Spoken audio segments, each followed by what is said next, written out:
Continuamos y ahora les vamos a contar sobre el primer explante robótico del país que se realizó en el HCAM. Está con nosotros el doctor Henry Gaibor, director médico del Hospital Carlos Andrade Marín. Muy buenos días y bienvenido. Buenos días, qué gusto estar la mañana de hoy acá. Cuéntenos de qué se trata el explante robótico del país. Es el primero que están haciendo. Así es. Esto consiste en hacer la donación en vida de un riñón, que fue en este caso mediante la herramienta robótica. Un familiar donó a su hijo, su padre donó a su hijo un riñón para poder evitar la diálisis y tener un nuevo órgano, un nuevo riñón para su correcta calidad de vida. Ahora, para llegar a este momento, tuvieron que pasar un proceso largo, la tecnología pues avanzado, los avances en medicina también, pero ¿cómo surgió? ¿Cómo se dio todo este proceso? El trasplante renal con donante vivo, bueno, se lo hacía desde hace muchos años, desde el año más o menos 1976 en el Hospital Carlos Andrade Marín. La innovación viene a que antes teníamos que hacer unas heridas muy grandes, que eran incómodas para el donante, que representaban mayores riesgos, que la recuperación del donante era mayor. La innovación viene en que ahora por pequeñas incisiones y mediante la asistencia de la tecnología robótica podemos hacer este procedimiento más rápido, con más seguridad, que el donante tenga una recuperación más rápida, que pueda tener una calidad de vida completamente normal después de la donación, sin contar el gesto noble y altruista de donar un órgano para que su familiar pueda salir de la diálisis y curarse su insuficiencia renal. Ahora, ustedes son pioneros en este avance, ¿no es cierto? Así es, somos la primera casa de salud en el país que ha desarrollado este proceso. Y no solo es este proceso, el Hospital Carlos Andrade Marín siempre ha estado a la vanguardia en los procesos de trasplantes y de innovación. Fuimos el primer hospital en el país de tener una tecnología robótica hace 10 años.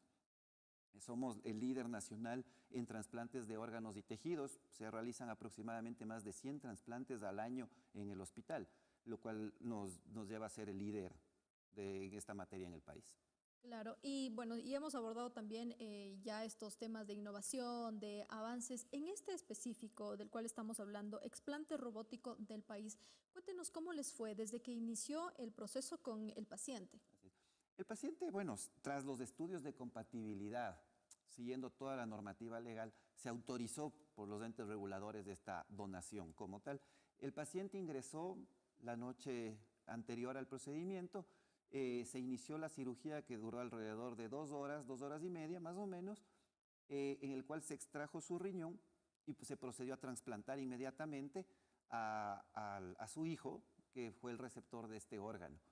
El paciente pasó a la recuperación, estuvo ya hablando, estuvo comiendo a las 8 horas después del procedimiento y al día siguiente fue dado de alta a su hogar. Entonces, ¿cuántos días les tomó todo? El procedimiento con el donante para hacer este tipo de cirugía fueron 2 días de hospitalización del paciente. Entonces, estos son los beneficios. Antes de implementar esta tecnología, el paciente podría permanecer hospitalizado alrededor de unos 4 o 5 días, sin contar que la recuperación posterior en su hogar tomaría mucho más tiempo y la reincorporación laboral a sus actividades pues tomaría mucho más tiempo. Debido, como te comentaba antes, es una cirugía más grande, que se hacían incisiones en el cuerpo muy grandes. La ventaja es que ahora se hacen 5 incisiones de 1 centímetro aproximadamente y con eso se hace el procedimiento completo. Claro, pero en esto también hay que cumplir ciertos, tal vez, procedimientos, el donante, por ejemplo, ¿qué tiene que cumplir? En este caso, el paciente, ¿cómo es? Los pacientes que tienen insuficiencia renal, que están en diálisis, muchos de ellos, acceden a las evaluaciones en las casas de salud que están acreditadas para hacer los procesos de donación y trasplante. Se evalúa si es que el paciente puede ir a 2 tipos de donantes, en el caso de riñón, un donante vivo o un donante cadavérico. Si el paciente tiene un donante, o sea, ha conseguido la compatibilidad con algún donante vivo, inician las evaluaciones tanto al paciente que va a recibir el trasplante como al potencial donante, haciéndoles estudios de imagen, de genética y molecular para ver sus compatibilidades. Y una vez que se han reunido todas estas Este estudios procedimiento, por técnicos, ejemplo, ¿cuánto se toma? aproximadamente la Evaluaciones, evaluación, ajá. estamos hablando de que entre unos 3 a 4 meses, por toda la complejidad, e incluso hay un proceso legal que está de por medio, dado que para poder hacer una donación en vida tenemos que tener nosotros una autorización por el ente regulador en donación y trasplante como es el INDOT. Claro, pero 4 meses, es decir, esto es el procedimiento más largo. Más largo que incluso ya cuando se tiene que aplicarlo, ¿no? Claro, o sea, el procedimiento en las evaluaciones. ¿Por qué se hacen todas estas evaluaciones? Podrá sonar a veces que es muy prolongado, pero tienes que hacer todas las evaluaciones del caso para disminuir todos los riesgos, para dar una Ujú. seguridad tanto al receptor como al donante y al receptor. Porque tienes un paciente sano. El donante es un paciente, es una persona sana, la cual ha decidido altruistamente donar su órgano. Entonces, tenemos que hacer todos los estudios para disminuir al máximo los riesgos potenciales que hay en cualquier procedimiento médico como tal. ¿De acuerdo? Por Entonces, ejemplo, ¿y qué riesgos se pueden suscitar? los riesgos inherentes a cualquier procedimiento quirúrgico en general, o sea, sangrados, infecciones, alteraciones de cicatrización, que esto con la nueva tecnología disminuyen considerablemente. El riesgo de una infección de herida no es lo mismo en una herida de 1 centímetro que en una herida de 25 centímetros. Entonces, todos estos factores son los que dan el beneficio y el ahorro, inclusive, si quieres verlo desde un punto de vista hasta numérico, un ahorro, porque un paciente va a tener menos problemas, una recuperación más rápida, menos probabilidad de infección y de complicaciones, de que se pueda hacer una hernia o algún otro tipo de complicación, como vuelvo y repito, inherentes a cualquier procedimiento quirúrgico que existe. Claro, ahora hablemos, por ejemplo, de la recuperación. Usted manifiesta que ahora con este procedimiento es rápida. Antes, ¿cuánto se demoraba o cuáles son las problemáticas que tenían y ahora cómo es? Claro, o sea, el paciente, como te comentaba antes, con este tipo de cirugías abiertas, el paciente podría tener, si bien una hospitalización de unos 4 a 5 días, pero la recuperación posterior ya en su hogar puede durar más de 30 días aproximadamente, hasta que no esté con dolor, que tenga una incorporación completa. Hoy por hoy, con el procedimiento, el paciente tiene una hospitalización de 2 días, tendrá una recuperación, pero ya con movilidad y haciendo actividades pequeñas de aproximadamente 8 días y teniendo ya una reinserción a sus actividades cotidianas, laborales, familiares, a partir del 8.º día. Esta es la maravilla de la cirugía mínimamente invasiva. Y esto súmale que también tienes una mayor facilidad para el equipo quirúrgico, para el cirujano, porque él puede, con la visión del robot, visión en 3 dimensiones, tiene la facilidad de la disección de las estructuras anatómicas del riñón, ureteres, que te hace que la seguridad en el procedimiento sea mucho mayor. Y esto se traduce a un beneficio mayor para el paciente, tanto para el donante como para el receptor. Entonces, uno dice fue una cirugía, pero fue una cirugía que sirvió para 2 personas. Un donante que está en súper buenas condiciones y un joven que se curó de su insuficiencia renal y ahora puede tener una vida plena. Claro, ¿y cómo están organizados también en el hospital? Por ejemplo, podemos saber cuántos pacientes están en espera, eh, cuánto se necesita también, por ejemplo, donantes, posibles donantes. Así es. Como te decía, hay dos tipos de donantes. Hay el donante que vas donante vivo, el cual si tú tienes tu donante, pues no vas a una lista de espera, sino hacemos los estudios y ya vas. Pero tienes también el donante de donante cadavérico, que alguien tiene que fallecer. Alguien debió haber dicho sí a la donación al momento de renovar su cédula de identidad y entras a esta lista de espera. Nosotros en el hospital tenemos aproximadamente 200 pacientes que requieren un trasplante. La tasa de donación en el país es relativamente baja aún. Tenemos más o menos que está en el 5 por cada millón de habitantes, entonces es bastante bajo. A pesar de que tenemos una ley que nos dice que todos somos donantes, a menos que al momento de renovar nuestra cédula de identidad digamos que no. Pero esto va más allá de tener una ley. Yo considero que esto debe ser una conversación que todas las familias deberían tener siempre, en una sobremesa, en un encuentro familiar, en alguna reunión familiar, que puedan decir, mire, o sea, si es que yo fallezco, yo quisiera donar mis órganos. Hablemos de lo que es la donación, hablemos de lo que son los trasplantes. Mira, solo para trasplante renal tenemos 200 pacientes que están en lista de espera, solo en el Hospital Carlos Andrade Marín. A nivel nacional, pues los números son mucho mayores.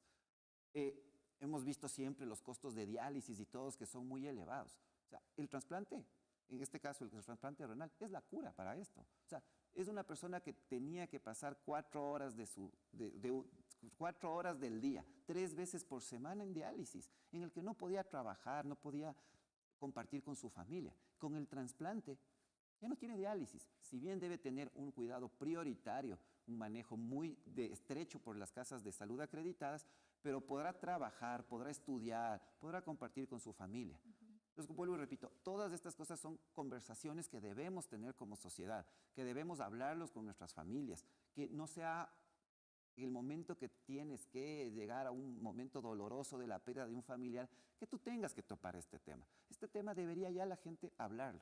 Yo siempre comento. ¿Por qué considera usted que a veces no se topan estos temas? Que hay temor también, por ejemplo, topar el tema de donaciones. Hay tabús alrededor de esto. Siempre ha habido tabús de que van a vender tus órganos y todo. La legislación del país no permite esto de aquí, no lo permite. Aparte que no es tan sencillo como te voy a quitar un órgano y lo voy a trasplantar. No, hay procesos médicos de estudios de compatibilidad, de evaluación y Ajá. todo para esto de aquí. Estos tabús existían hace muchos años y la idea es que lo conversemos con las conversaciones, como te decía, familiares, Y que para exista la quitarnos de estos voluntad tabús, también por supuesto. Y que la de querer familia, donar. exacto, y que la familia no se sorprenda cuando un momento doloroso, un duelo con la pérdida de un familiar en el que uno está dolido, está Afectado. afectado por la Ujú. pérdida de su ser querido, puede entender también que se pueda abordar el tema de la donación y que se pueda dar el trasplante. Se pueda, que su familiar quiso trascender más allá en un legado con la donación de órganos.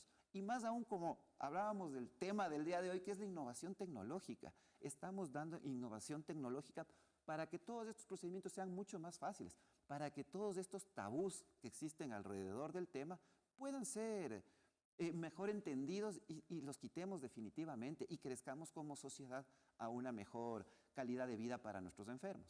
Claro, y usted mencionaba que hay 200 pacientes, ¿no es cierto?, que están en la Aproximadamente. espera de tener una intervención así. ¿Qué tan difícil es? El donante cadavérico, como ¿Cuánto te tiene que decía, esperar, por puede ejemplo? prolongarse y puede prolongarse a 1 o 2 años, porque como les digo, dependemos de que alguien tenga muerte, alguien haya fallecido con muerte cerebral para poder recabar estos órganos en un cadáver. Y aquí viene también que mucha gente diga sí a la donación, que las casas de salud se entrenen y creen programas para poder captar estos donantes, poder recabarlos y poder distribuir a las necesidades del país del trasplante como tal. El Hospital Carlos de Andrade Marín, más allá de trasplantar, también es uno de los hospitales que más capta donantes, que más evalúa, que más trata de decir, vamos a ver, este paciente falleció y tratemos de cuidarlo lo que más podamos hasta que se pueda dar la ablación de los órganos y podamos trasplantar. Entonces hay muchas aristas que están alrededor de todo lo que es el proceso de trasplante. Un proceso de trasplante moviliza a todo un hospital, porque tú para hacer un trasplante necesitas el médico clínico, necesitas el anestesiólogo, el médico de cuidados intensivos, la ambulancia, el laboratorio, imágenes, enfermería. O sea, está toda una institución de salud que se engrana a la perfección para poder sacar adelante estos procesos de trasplante. Y ahora también hemos sumado, como te digo, la tecnología. Tenemos herramientas ahora como el robot Da Vinci que nos está ayudando a poder hacer más eficientes y efectivos de nuestros tratamientos, disminuyendo, como decía, al mínimo la probabilidad de complicaciones y que los beneficios sean muy superiores. ¿Cuánto se demoraba antes la intervención? Una cirugía Ajá. abierta de este tipo podía durar alrededor de unas 4 a 5 horas. Ahora lo estamos haciendo en 2 horas y media y con una pequeñas incisiones, recuperación, lo que hemos dicho, ¿no? Entonces los beneficios son mayores. Hay que contar todos los costos que están alrededor, o sea, hospitalizaciones, uso de analgésicos y la reinserción de una persona a su ámbito cotidiano, laboral y demás. Puede ser también que este tema resulte un poco complejo también por falta de capacitación, de información que debe tener la ciudadanía. Por ejemplo, ahí estos espacios son importantes para que la ciudadanía sepa específicamente de lo que se trata. Por ejemplo, lo que estamos hablando el día de hoy, explante robótico del país y que ustedes ya con la tecnología pues han avanzado muchísimo. ¿Qué le podría decir usted a la ciudadanía que está viéndole en este momento? Que a veces no tengamos miedo, digamos, a este tipo de intervenciones porque la tecnología ha avanzado. Primero, decirles que sobre todo digan sí a la donación, empezando por ahí. O sea, sin donantes no hay trasplantes en este tema. Y que el Hospital de Especialidades Carlos de Andrade Marín, con su equipo de profesionales, están al servicio de los pacientes. Que estamos utilizando todo nuestro conocimiento, todas nuestras capacidades y toda la tecnología a nivel mundial para poder darles el mejor tratamiento. Que confíen en nosotros porque estamos entrenados, estamos preparados y equipados para darles la mejor atención.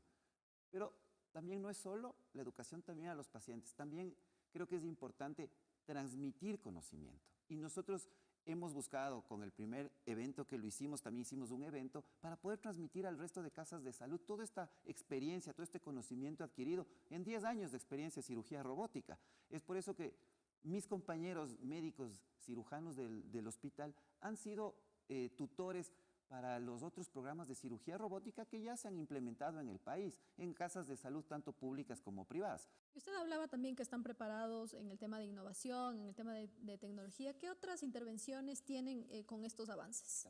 La tecnología robótica hace 10 años empezó con 3 especialidades: cirugía general, urología y ginecología. Ahora tenemos 7 especialidades. Eso quiere decir que en todo este tiempo, bueno, decíamos, empecemos ahora a operar un pulmón con el robot. Implementamos el programa de cirugía robótica de pulmón.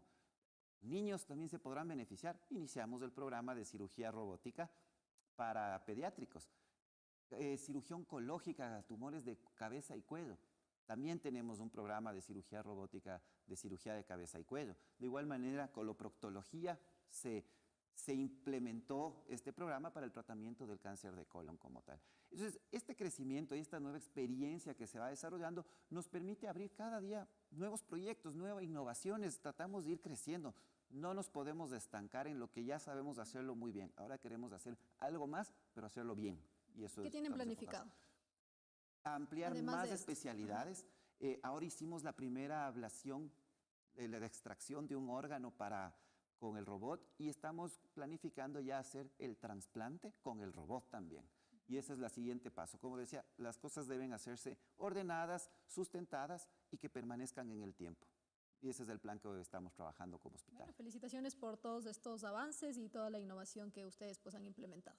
Gracias por la entrevista. Muchas gracias a ustedes por el espacio. Conversamos con el doctor Henry Gaibor, director médico del HCAM. Y el día de hoy en A Fondo hemos hablado de varios temas: reformas constitucionales para alentar la inversión privada a propósito de una posible asamblea constituyente en Ecuador, análisis también de las movilizaciones en Quito y la eliminación de la tasa de recolección de basura en las planillas eléctricas. Además, primer explante robótico del país que se realizó en el HCAM. Siga con la programación de Gama Visión. Tengan todos un excelente día.